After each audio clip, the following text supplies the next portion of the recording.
इस कहानी के स्टार्ट में दिखाया जाता है कि 19 रिंग्स बनाई जाती हैं। ये बहुत ही ज्यादा पावरफुल रिंग्स होती हैं और इन 19 रिंग्स में से 3 रिंग्स एल्व्स को दी जाती हैं। ये लोग बहुत ही ज्यादा क्लेवर और इमॉर्टल होते हैं। 7 रिंग्स दी जाती हैं ड्राफ्ट्स को, जो कि माउंटेन एरियाज में रहते थे और इन लोगों को माउंटेन क्राफ्टमैन भी कहा जाता था। और 9 रिंग्स दी जाती है ह्यूमंस को, जिन लोगों को पावर सबसे ज्यादा चाहिए थी। और ये रिंग्स बहुत ही ज्यादा पावरफुल होती हैं और ये रिंग्स जिन लोगों के भी पास थी उन लोगों ने इनकी पावर्स को प्रोटेक्ट करना था। लेकिन रिंग्स का सिलसिला यहीं पर खत्म नहीं होता, लेकिन धोखे से एक और रिंग बनाई गई। डार्क लॉर्ड सॉरन ने एक और रिंग बनाई और ये रिंग बाकी रिंग से बहुत ही ज्यादा पावरफुल थी, जो बाकी सारी रिंग्स की पावर को हरा सकती थी। ऐसा कर कर डार्क लॉर्ड मिडल अर्थ पर अपनी हुकूमत करना चाहता था। मैन और एल्व्स के लोग डार्क लॉर्ड की आर्मी के खिलाफ मॉर्डर पर फाइट करते हैं, जिसमें वो किसी हद तक जीत भी रहे होते हैं। लेकिन डार्क लॉर्ड की आर्मी इतनी ज्यादा थी कि खत्म होने का नाम ही नहीं ले रही थी। तभी वहाँ पर एक किंग का बेटा डार्क लॉर्ड की फिंगर को कट कर कर वो रिंग उसमें से निकाल देता है। ऐसा करते ही डार्क लॉर्ड स्पिरिट फॉर्म में चेंज हो जाता है और वहाँ से गायब हो जाता है और साथ ही डार्क लॉर्ड की आर्मी भी गायब हो जाती है। अब वो इवल रिंग जो डार्क लॉर्ड की थी वो इस किंग को भी ट्रैप कर देती है। वो उस रिंग को डिस्ट्रॉय करने की बजाय अपने पास रख लेता है। अब उस किंग को भी कुछ लोग रिंग के लिए मार देते हैं और वो रिंग 25 इयर्स के लिए पानी में चली जाती है। फिर वो रिंग एक दिन एक गोलम को मिलती है और वो रिंग उसके पास 5 सेंचुरीज तक रहती है। फिर एक दिन वो रिंग उस गोलम के पास से भी गिर जाती है और वो एक हॉबिट को मिलती है, जिसका नाम बिल्बो बैगिंस होता है। अब बिल्बो इस रिंग की हिस्ट्री जाने बगैर उसको अपने पास रख लेता है। 60 साल के बाद बिल्बो अपना 111 बर्थडे सेलिब्रेट करता है, जहाँ पर उसका एक बहुत ही पुराना फ्रेंड गैंडल्फ भी आता है। बिल्बो अपने बर्थडे के दौरान ये रिवील करता है कि वो शाइन छोड़कर एक एडवेंचर पर जा रहा है। तभी गैंडल्फ को उसके घर में पता चलता है कि उसके पास डार्क लॉर्ड की रिंग है। अब बिल्बो अपनी वो रिंग अपने घर पर ही अपने नेफ्यू के लिए छोड़कर एडवेंचर्स के लिए चला जाता है। वहीं पर फ्रोडो आता है, जो बिल्बो का नेफ्यू होता है। गैंडल्फ अब फ्रोडो के पास उस रिंग को रखवा कर उस रिंग की हिस्ट्री पता करने के लिए चला जाता है, जहाँ पर जाकर उसको पता चलता है कि डार्क लॉर्ड के लोग गोलम तक पहुँच गए थे और उनके टॉर्चर की वजह से गोलम ने 2 वर्ड्स को रिवील किया है, शायर और बैगिंस। अब ये जानकर गैंडल्फ दोबारा फ्रोडो के पास जाता है। अब गैंडल्फ फ्रोडो को उसके फ्रेंड के साथ विलेज ब्री भेज देता है और खुद वो अपने फ्रेंड सुलेमान के पास चला जाता है, जहाँ पर जाकर उसको पता चलता है कि सुलेमान भी ट्रैप्ड हो चुका है और वो डार्क लॉर्ड की आर्मी के साथ मिल गया है और उसने अपने नाज़कुल सर्वेंट्स को फ्रोडो को ढूंढने के लिए भेज दिया है, जो फ्रोडो को मिलते ही उसको मार देंगे। अब सुलेमान गैंडल्फ को भी डार्क लॉर्ड की आर्मी ज्वाइन करने के लिए कहता है। अब गैंडल्फ के मना करने पर उन दोनों के दरमियान में फाइट स्टार्ट हो जाती है। गैंडल्फ ज्यादा देर तक सुलेमान का मुकाबला नहीं कर पाता। सुलेमान गैंडल्फ की मैजिकल स्टिक को अपने कब्जे में कर कर उसको कैदी बना लेता है। सीन शिफ्ट फ्रोडो और उसके फ्रेंड सैम पर होते हैं। वहाँ पर वो लोग तो और हॉबिट से मिलते हैं। तभी वहाँ पर अचानक नाज़कुल आ जाता है। फ्रोडो सभी अपने फ्रेंड्स को लेकर एक ट्री के नीचे छुप जाता है। नाज़कुल बिल्कुल उनके पास होता है। फ्रोडो तभी आउट ऑफ कंट्रोल होकर उस रिंग को पहनने लगता है। तभी उसका फ्रेंड सैम उसको रोककर नाज़कुल को डिस्ट्रैक्ट कर देता है। पर रात को नाज़कुल फ्रोडो और इसके फ्रेंड्स को ढूंढ लेता है। वहाँ से वो लोग नाज़कुल से बचते हुए रिवर में बोट तक पहुँच जाते हैं, पर फ्रोडो पीछे रह जाता है। वो नाज़कुल से बचते हुए बोट पर छलांग लगा देता है और वो भी बच जाता है। अब ये सब लोग नाज़कुल को पीछे छोड़कर वहाँ से भाग जाते हैं। अब जब वो लोग विलेज ऑफ ब्री पहुँचते हैं तो फ्रोडो को पता चलता है कि गैंडल्फ वहाँ पर 6 महीने से आया ही नहीं है। अब वो वहाँ पर बैठकर सोच ही रहा होता है कि क्या करना चाहिए। तभी उस रिंग का असर दोबारा होने लगता है और आउट ऑफ कंट्रोल होकर फ्रोडो गिर जाता है और रिंग को बचाता हुआ रिंग उसकी फिंगर में चली जाती है और फ्रोडो वहाँ से गायब हो जाता है। अब रिंग के यूज से नाज़गुल को पता चल जाता है कि फ्रोडो कहाँ पर है। फ्रोडो जब रिंग को पहनता है तो वो बहुत ज्यादा डर जाता है और जैसे ही रिंग उतरती है वहाँ पर स्ट्राइडर नाम का रेंजर फ्रोडो को अपने साथ ले जाता है। वो उसको कहता है कि वो गैंडल्फ का और ज्यादा वेट नहीं कर सकता। डार्क लॉर्ड की आर्मी उसको यहाँ पर मारने के लिए आ रही है। अब स्ट्राइडर नाज़गुल के आने से पहले फ्रोडो और उसके फ्रेंड्स को छुपा देता है। वो फ्रोडो को बताता है कि वो लोग डार्क लॉर्ड के स्लेव्स हैं। वो लोग फ्रोडो को ढूंढना तब तक नहीं छोड़ेंगे जब तक उनको रिंग नहीं मिल जाती। अब स्ट्राइडर उन सबको अपने साथ लेकर रिवेंडल की तरफ निकल जाता है। रात को रेस्ट के लिए वो लोग एक पहाड़ की ऊंचाई पर रुक जाते हैं। स्ट्राइडर इन सबको स्वॉर्ड देकर एरिया को चेक करने के लिए चला जाता है। फ्रोडो के सो जाने की वजह से वहाँ पर बाकी हॉबिट्स फायर को जला देते हैं। अब उस फायर की वजह से डार्क लॉर्ड की आर्मी वहाँ पर आ गई थी। डार्क लॉर्ड की आर्मी इनके पास आ जाती है। वो सभी हॉबिट्स को पीछे करके फ्रोडो तक पहुँच जाते हैं। अब वहाँ पर कुछ ना समझ आने पर फ्रोडो उस रिंग को पहन लेता है। अब जैसे ही फ्रोडो रिंग पहनता है लेकिन नाज़गुल फिर भी उसको देख लेता है और इस रिंग के पहनने के दौरान ही डार्क लॉर्ड सॉरन वहाँ पर आकर फ्रोडो पर अपनी तलवार से स्टैब कर देता है। तभी स्ट्राइडर वहाँ पर आ जाता है और डार्क लॉर्ड की आर्मी से फाइट करने लगता है। स्ट्राइडर वहाँ पर आकर बहुत ही बहादुरी से सभी नाज़गुल्स का मुकाबला करता है और वहाँ पर वो सबको अपनी तलवार से मार देता है। इसके बाद फ्रोडो को लेकर वो वहाँ से निकल जाता है। दूसरी तरफ हम सुलेमान को देखते हैं जो डार्क लॉर्ड के ऑर्डर पर वेपन्स और आर्मी बनाना शुरू कर देता है। दूसरी तरफ हम आर्वेन को देखते हैं जो कि एक एल्फ है और स्ट्राइडर का प्यार भी है। ये स्ट्राइडर और फ्रोडो को ढूंढ लेती है और फ्रोडो को रेस्क्यू कर कर अपने साथ ले जाती है। वो डार्क लॉर्ड की आर्मी से बचते हुए पानी से गुजर जाती है। फिर वो एक स्पेल करती है। उसके स्पेल करने के बाद ही डार्क लॉर्ड की आर्मी पानी के वेव्स के साथ ही गायब हो जाती है। अब आर्वेन फ्रोडो को लेकर फौरन रिवेंडल पहुंचती है जहाँ पर आर्वेन के फादर उसको मेडिकेट करते हैं। इसके बाद जैसे ही फ्रोडो होश में आता है तो वो अपने सामने कैंडल्स को बैठा देखता है जिसको एल्फ की एक बड़ी ईगल ने रेस्क्यू कर लिया था। फ्रोडो रिवेंडल में बिल्बो से भी मिलता है। फ्रोडो बिल्बो से कहता है कि वो उसकी तरह का एडवेंचरस नहीं कर सकता। रिंग यहाँ पर सेफ है और वो वापस घर जाना चाहता है। दूसरी तरफ आर्वेन के फादर फौरन एक मीटिंग रखते हैं जिसमें वो एल्फ्स, ड्राफ्ट्स और ह्यूमंस को भी बुलाते हैं। गैंडल्फ के अकॉर्डिंग वो मैन पर ट्रस्ट कर सकते हैं कि वो इस रिंग को डिस्ट्रॉय कर दे, मगर आर्वेन के फादर उस किंग की वजह से इस बात पर यकीन नहीं करते जो किंग हमने मूवी के स्टार्ट में देखा था जिसने रिंग के लिए अपनी जान दे दी थी। सीन शिफ्ट स्ट्राइडर पर होता है। वहाँ पर आकर रिवेंडल में वो आर्वेन से मिलता है। यहाँ पर एक और बात पता चलती है, स्ट्राइडर उसी किंग का बेटा था। वो इन सब बातों की वजह से डर कर इन कामों से पीछे हो गया था। अब आर्वेन स्ट्राइडर को अपनी पावर्स वाला नेकलेस दे देती है और मॉर्टेलिटी चूज करती है ताकि वो स्ट्राइडर के साथ एक आम ह्यूमन लाइफ गुजार सके। काउंसिल मीटिंग में ह्यूमंस, ड्राफ्ट्स और एल्फ्स कोई भी इस रिंग को डिस्ट्रॉय करने के लिए तैयार नहीं होता क्योंकि इस बात का सबको अंदाजा होता है कि ये मौत के मुंह में हाथ डालने वाली बात है। वहीं पर सब में ये बात भी रिवील होती है कि स्ट्राइडर असल में एरागॉन है, गोंडर्स का असली किंग। अब फ्रोडो ये रिस्पॉन्सिबिलिटी लेने के लिए तैयार हो जाता है कि वो इस रिंग को डिस्ट्रॉय करेगा। अब ह्यूमंस, एल्फ्स और ड्राफ्ट्स उसको प्रोटेक्ट करने के लिए तैयार हो जाते हैं। बिल्बो फ्रोडो को जाने से पहले अपनी स्वॉर्ड, स्ट्रिंग और एक चेन से बनी हुई शर्ट देता है जो कि कुछ चेन से बनी हुई थी।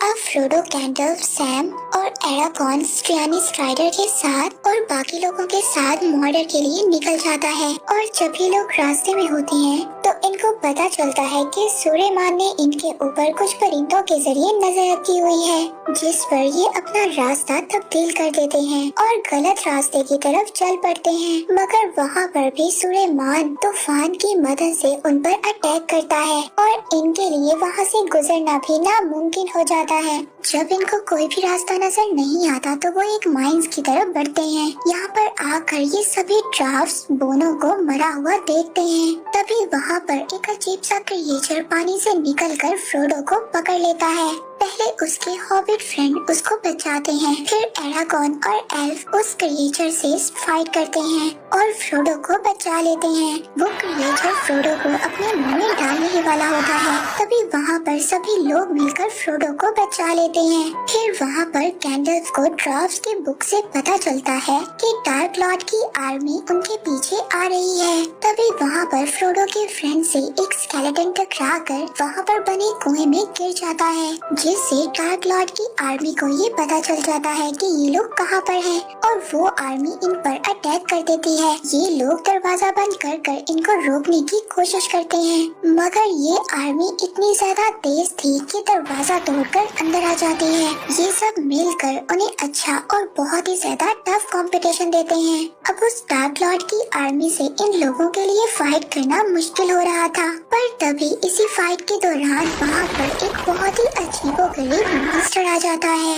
एल्फ उस मॉन्स्टर के सर पर चढ़कर एरो से अटैक करता है, पर कोई भी फायदा नहीं होता। वो मॉन्स्टर फ्रोडो के पीछे पड़ जाता है। अब वो मॉन्स्टर फ्रोडो को मारने वाला ही होता है, पर तभी एरागॉन फ्रोडो को बचाने की कोशिश करता है। वो मॉन्स्टर पर अटैक करने की कोशिश करता है, मगर वो मॉन्स्टर उसको पीछे फेंक देता है और फ्रोडो पर अटैक कर देता है।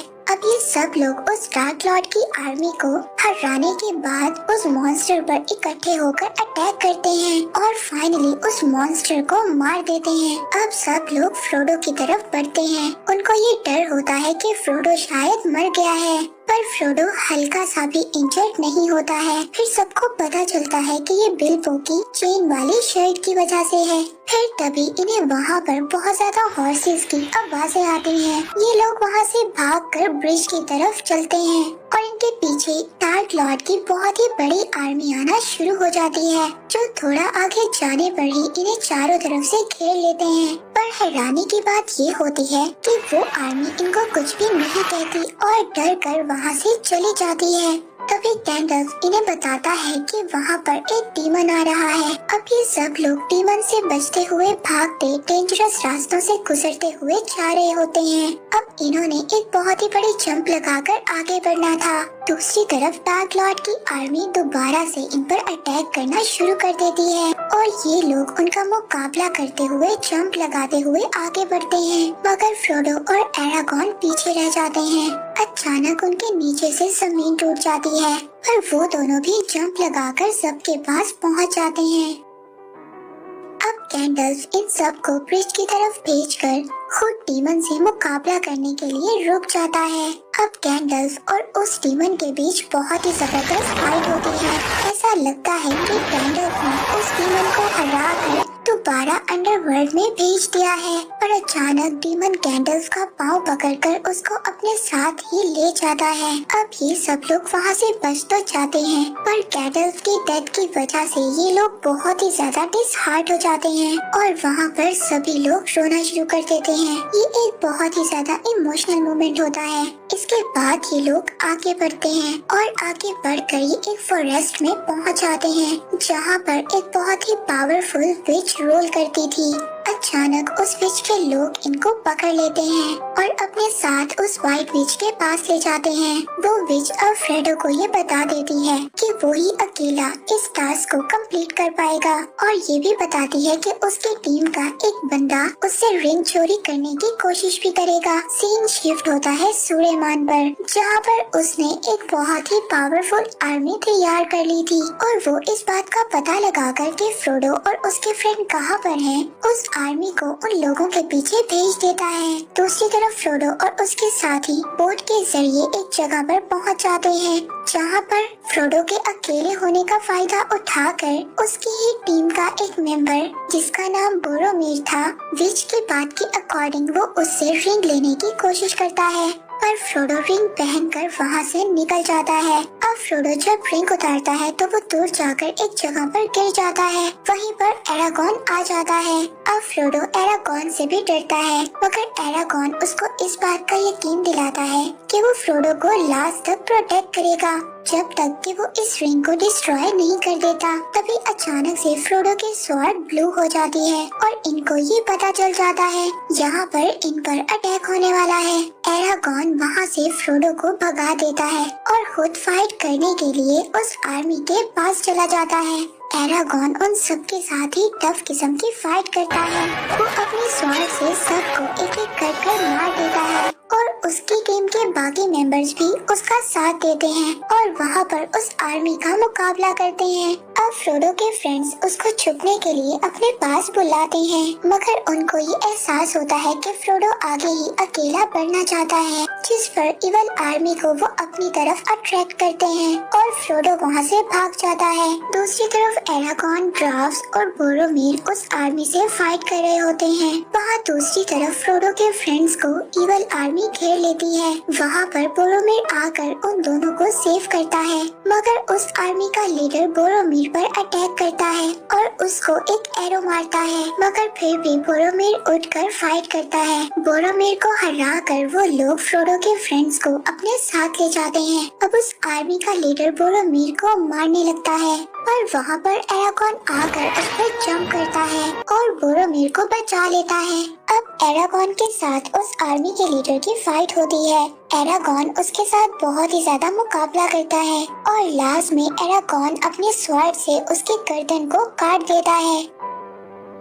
फिर बोरोमीर कॉन्डर की जिम्मेदारी एरागॉन को दे देता है, खुद इस दुनिया से चला जाता है। मूवी के लास्ट सीन में हम देखते हैं कि फ्रोडो और उसका फ्रेंड मॉर्डर जाने के लिए बोट में बैठकर निकल जाते हैं। दूसरी तरफ बाकी सब फ्रोडो के फ्रेंड्स को बचाने के लिए निकल जाते हैं। अब आगे के सफर पर फ्रोडो और उसका फ्रेंड सैम आगे बढ़ते हैं। अब इनके आगे बहुत ही ज्यादा खतरनाक रास्ता है। आगे बहुत ही ऊंचे ऊंचे पहाड़ हैं और उन पहाड़ों में बहुत ही ज्यादा भूल भुलैया हैं। मगर अब ये सफर में अकेले नहीं थे, कोई था जो इनका पीछा कर रहा था और वो था गोलम, क्योंकि गोलम की जिंदगी में रिंग के अलावा कुछ भी नहीं था और अब गोलम को इस रिंग का पूरा नशा था। गोलम इस रिंग को पूरी तरह से हासिल करना चाहता था। अब एक रात जब फ्रोडो और सैम सो रहे होते हैं और गोलम आहिस्ता आहिस्ता इनके पास आता है और इनसे रिंग चुराने की कोशिश करता है, पर तभी फ्रोडो की आँख खुल जाती है। वो गोलम को खींच लेता है और अब गोलम, फ्रोडो और इसके फ्रेंड के दरमियान काफी ज्यादा फाइट होती है। एंड में फ्रोडो जब अपनी स्वॉर्ड गोलम के गले पर रखता है तो गोलम डर जाता है। अब वो गोलम को अपना बंदी बना लेता है। गोलम उनको कहता है कि मुझे छोड़ दो। फ्रोडो का फ्रेंड सैम उससे कहता है कि अगर हमने गोलम को छोड़ दिया तो ये हमारे लिए खतरा साबित हो सकता है और ये हमें रात को मार भी सकता है, पर गोलम उनसे माफी मांगता है। सैम को उसकी बातों पर यकीन नहीं आता, पर फ्रोडो थोड़ा थोड़ा उस पर ट्रस्ट करना शुरू कर देता है। अब फ्रोडो गोलम से पूछता है कि क्या तुम्हें आगे जाने का रास्ता पता है, तो गोलम उसको कहता है कि हाँ, मुझे आगे जाने का रास्ता मालूम है। अब गोलम उनको आगे का रास्ता दिखाता है, जहाँ पर जाकर वो इस रिंग को डिस्ट्रॉय कर सके। दूसरी तरफ हमें सुलेमान दिखाया जाता है, जिसने अब अपनी एक नई आर्मी बना ली थी और उसकी आर्मी के कुछ लोग दो हॉबिट्स को अपना बंदी बनाकर उसके पास ला रहे होते हैं। ये वही दो हॉबिट्स थे जो फ्रोडो के फ्रेंड्स थे और दूसरी तरफ एरागॉन और उसके साथी इनका पीछा कर रहे होते हैं ताकि वो लोग इन दोनों हॉबिट्स को बचा लें। सुलेमान के लोग किंगडम ऑफ रोहान पर अटैक कर देते हैं ताकि उन्हें वेपन्स बनाने के लिए फ्यूल और वुड मिल सके। किंगडम रोहान का किंग सुलेमान और उसके असिस्टेंट के कंट्रोल में होता है। वहाँ का किंग अपने नेफ्यू को अपने किंगडम से निकाल देता है क्योंकि वो सुलेमान के खिलाफ आवाज उठा रहा था। वहाँ पर दूसरी तरफ वो आर्मी जो फ्रोडो के फ्रेंड्स को पकड़कर ले गई थी, वो उनको अपना खाना बनाने की कोशिश करते हैं, पर वहाँ पर दूसरी और आर्मी भी आ जाती है जो कि डार्क लॉर्ड की थी। वो आर्मी हॉबिट्स को कुछ भी नहीं होने देना चाहती थी। इसी बात पर उन दोनों आर्मीज के दरमियान फाइट स्टार्ट हो जाती है। दोनों हॉबिट्स इसी बात का फायदा उठाकर वहाँ से भाग जाते हैं। तभी वहाँ पर रोहान किंगडम का नेफ्यू उन आर्मी पर आकर अटैक कर देता है और फिर सुबह को एरागॉन उसी आर्मी से मिलता है जो रोहान किंगडम के नेफ्यू की थी। वो उन लोगों से उन दोनों हॉबिट्स के बारे में पूछता है तो ये बात पता चलती है कि उन आर्मी के लोगों को इन लोगों ने जलाकर मार दिया था। वो कहता है कि वो उस जगह पर जाकर तो हॉबिट्स को सर्च तो कर सकते हैं, मगर वो ज्यादा इस उम्मीद में ना रहे कि वो दोनों जिंदा होंगे, वो भी उस आर्मी के साथ मर गए होंगे। एरागॉन जब वहाँ पर पहुँचता है, वहाँ पर जाकर एरागॉन को पता चलता है कि दोनों हॉबिट्स अपनी जान बचाकर एक फॉरेस्ट में चले गए हैं। दूसरी तरफ जब दोनों हॉबिट्स फॉरेस्ट में पहुंचते हैं तो वहां पर एक लिविंग ट्री उन पर अटैक कर देता है, जो ऐसा लगता है कि उन दोनों को वो सूर्यमान के हवाले कर देता है। दूसरी तरफ गोलम जैसे तैसे कर फ्रोडो को मर्डर के रास्ते पर लेकर जा रहा था। उन पर भी खतरा बढ़ना शुरू हो जाता है। जब रात को वो रेस्ट करने रुकते हैं तो फ्रोडो गोलम की हेल्प करने की कोशिश करता है, जहाँ पर वो गोलम को उसका नाम याद करवाने की ट्राई करता है। तभी गोलम को ये बात रियलाइज होती है कि उसका नाम स्मीगल था और वो रिंग मिलने से पहले एक हॉबिट ही था। इसी दौरान वहाँ पर एक काला साया आ जाता है जो कि एक बहुत ही बड़े ड्रैगन पर था। अब फ्रोडो, सैम और गोलम उससे छुपकर एक बुश के नीचे चले जाते हैं। अब रिंग फ्रोडो को कंट्रोल करने की कोशिश करती है और वो ना चाहते हुए भी उस रिंग को पहनने की कोशिश करता है। ऐसा करने से उसका फ्रेंड सैम उसको रोकता है। उस राइडर के निकल जाने के बाद फौरन वो लोग ब्लैक गेट की तरफ निकल जाते हैं। दूसरी तरफ फॉरेस्ट में जब एरागॉन और उसकी टीम पहुंचती है तो वहाँ पर कोई उन पर अटैक करता है। वो उनको लगता तो सूर्यमान है, लेकिन वो असल में गैंडल्फ होता है। वो उनको बताता है कि वो डीमन को हरा कर जख्मी होकर गिर गया था, मगर उसको रेस्क्यू कर लिया गया था और उसको बहुत ही ज्यादा पावर्स के साथ मिडल अर्थ की हिफाजत के लिए भेजा गया है। गैंडल्फ उनको बताता है कि हॉबिट्स को उसने एक सेफ जगह पर भेज दिया है और वो खुद एरागॉन और उसके साथियों के साथ रोहान किंगडम को सेव करने के लिए निकल जाता है। दूसरी तरफ हम देखते हैं कि गोलम फ्रोडो को ब्लैक गेट तक पहुंचा देता है, मगर वहां पर वो डार्क लॉर्ड की आर्मी को गेट पर प्रोटेक्ट करते हुए देखते हैं। तभी सोल्जर्स को एंटर करने के लिए गेट खोला जाता है। ये देखते हुए सैम क्लेम टूटने पर नीचे गिर जाता है।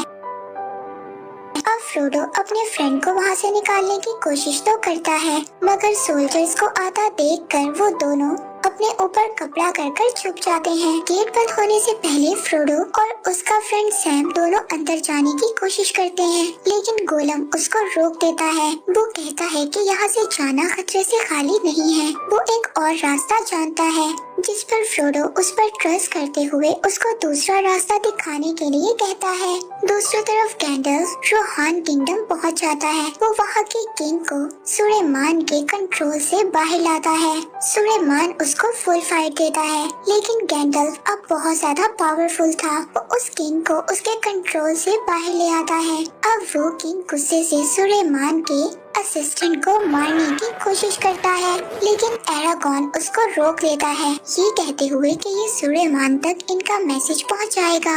उस किंग को अपने बेटे की डेथ का भी पता चलता है, जिससे वो बहुत ही ज्यादा डिसहार्ट हो जाता है। गैंडल्फ उसको वॉर के लिए कहता है और उसको उस वॉर के लिए रेडी होने का कहता है, मगर वो किंग वॉर से इनकार कर देता है। वो अब अपने लोगों को और ज्यादा नुकसान नहीं पहुंचाना चाहता था। वो दूसरी जगह पर अपने लोगों को लेकर जाना चाहता था, जहां पर उसके लोग ज्यादा सेफ रहेंगे। अब एरागॉन और उसके साथी उस किंग के लोगों को सेफली दूसरी जगह पर पहुंचाते हैं। उस किंग की नीज एरागॉन से बहुत ही ज्यादा इम्प्रेस होती है। एरागॉन एक घोड़े को ठीक करता है और इसके बाद उसको फ्री करने का कहता है, ये कहते हुए कि उस हॉर्स ने बहुत ज्यादा वॉर्स को देख लिया है। उस किंग की नीज की एरागॉन के साथ अच्छी बॉन्डिंग हो जाती है। दूसरी तरफ सूर्यमान का असिस्टेंट सूर्यमान को सब बता देता है कि रोहान किंगडम के क्या हालात हैं और वो लोग कहाँ पर जा रहे हैं। सुलेमान अब अपनी आर्मी को ये ऑर्डर दे देता है कि वो उन लोगों पर अटैक कर दे।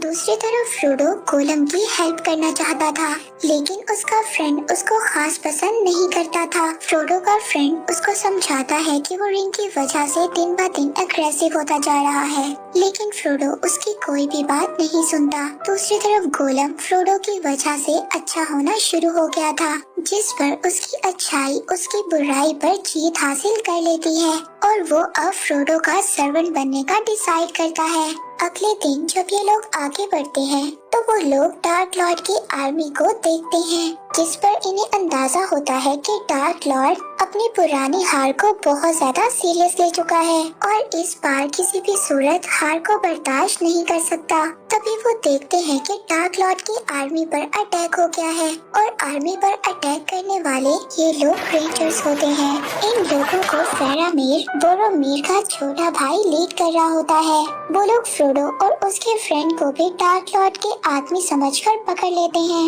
और उन लोगों को अपने साथ ले जाते हैं। दूसरी तरफ एरागॉन पर ऑर्कस आर्मी अटैक कर देती है। एरागॉन किंग की नीस को बच्चों और औरतों को बचाकर लेकर जाने का कहता है और खुद किंग के साथ इस आर्मी के साथ फाइट करता है। ये उस आर्मी को हरा कर एक दूसरे को सेव करने में लगे होते हैं। इसी फाइट के दौरान एरागॉन एक आर्मी के एनिमल से लटक जाता है। वो ऑर्क अपने एनिमल के साथ एरागॉन का हाथ बांध देता है, जिससे एरागॉन उसकी आर्मी के साथ पहाड़ी से नीचे गिर जाता है। अब फाइट के बाद एरागॉन के साथी उसको ढूंढते हैं। उन लोगों को आर्वेन का दिया हुआ नेकलेस उस ऑर्क के हाथ में मिलता है, जिस पर सब लोग ये समझते हैं कि एरागॉन मर चुका है और वो लोग आगे बढ़ जाते हैं। दूसरी तरफ वो दो हॉबिट्स उस ट्री के साथ आइसेनगार्ड में पहुंचते हैं, जहां पर वो लोग सुलेमान और डार्क लॉर्ड की इतनी बड़ी आर्मी देखते हैं। दूसरी तरफ एरागॉन को इंजर्ड हालत में उसका हॉर्स उसको ढूंढ लेता है और उसको अपने ऊपर उठाकर ले जाता है। सीन रुवेंडल में शिफ्ट होता है, जहाँ पर आर्वेन एरागॉन का इंतजार कर रही थी। उसके फादर उसको समझाते हैं कि एरागॉन अब कभी भी वापस नहीं आने वाला। अगर वो मिडल अर्थ में ही रहकर उसका वेट करती रही। वो कहता है कि एल्फ की एज ज्यादा होती है, पर एरागॉन एक इंसान है, उसकी एज ज्यादा होते ही वो मर जाएगा और आर्वेन अकेली रह जाएगी। आर्वेन अपने फादर की बात को मानने के लिए तैयार हो जाती है। दूसरी तरफ व्हाइट विच भी ह्यूमंस के साथ मिलने के लिए रेडी हो जाती है, क्योंकि वो ये देख सकती थी कि फ्रोडो की स्ट्रेंथ कम हो रही है और डार्क लॉर्ड की आर्मी दिन ब दिन बढ़ती जा रही है। वो आर्मी इंसानों के नामो निशान को मिटा सकती है और मिडल वर्ल्ड पर कब्जा कर लेंगे। इस पर आर्वेन के फादर अपनी एक आर्मी को वहाँ पर भेज देते हैं। सीन फेरामीर पर शिफ्ट होता है, जहाँ पर वो ये जानता है कि फ्रोडो बोरोमीर का दोस्त है। फेरामीर के फादर उससे ज्यादा खुश नहीं थे, वो बोरोमीर से ज्यादा खुश थे, इसीलिए फेरामीर गोलम को पकड़ लेता है। अब उसको ये बात पता चल जाती है कि रिंग फ्रोडो के पास है। फेरामीर को ये लगता है कि यही रास्ता है जिससे वो अपने फादर को ये यकीन दिला सकता है कि वो ही उनका खून है। अब वो फ्रोडो को अपने साथ ले जाने का डिसाइड करता है। दूसरी तरफ रास्ते में एरागॉन को डार्क लॉर्ड की आर्मी नजर आ जाती है। वहाँ पर जाकर एरागॉन वहाँ के किंग को ये बताता है कि वो आर्मी 10,000 लोगों की आर्मी है, जो सिर्फ डार्क लॉर्ड की आर्मी का एक पोर्शन है और उस आर्मी को उसने इंसानों को खत्म करने के लिए भेजा है। अब उस किंग के पास वॉर के अलावा कोई और ऑप्शन नहीं था और उसके पास आर्मी भी बहुत कम थी। अब किंग अपने सोल्जर्स को फाइट के लिए रेडी होने का कहता है।